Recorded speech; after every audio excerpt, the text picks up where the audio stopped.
Hello, hot messes! We have finally finished reading Orange is the New Black by Piper Kerman, and if it weren't totally disrespectful to people who've actually gone to prison, I would say I feel like I finally escaped prison. Not that the book was bad, but man, it was rough.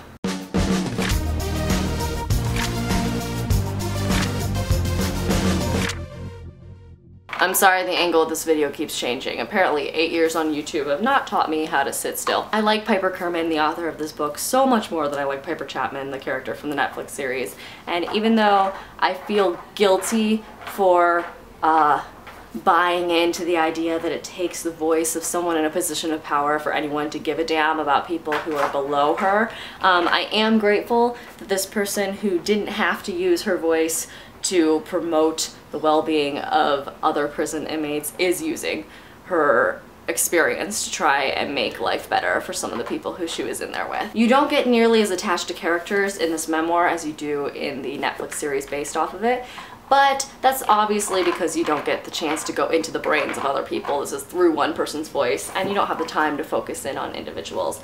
But somehow, even though we're only getting blurbs of who these people are, I still feel really attached to some of them. It broke my heart when Yoga Janet got out, because even though I was really grateful that she got to go start her life again, it's like, oh, Piper has so few connections in here that when they leave, ugh. I'm 50-50 about whether or not I would have wanted Martha Stewart to be there, because on the one hand, I'm grateful that she didn't take away from the rest of this book. I'm grateful that Martha Stewart didn't have the ability to talk about this particular prison facility, and as Pop was saying, make it sound a lot better than it was as this rich, fancy lady. And on the other hand, it would have made for a good story.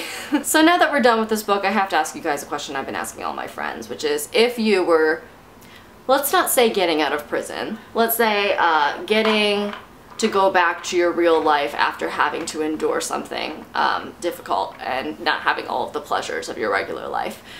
If that were the case for you, what would be the first things you would want to do when you finally got back home? For me, I would want to be greeted at the door with a burrito, and I would want to immediately go home, take a really long bath, put on like new clothes and like new underwear, put on makeup, and then sit and watch TV for hours.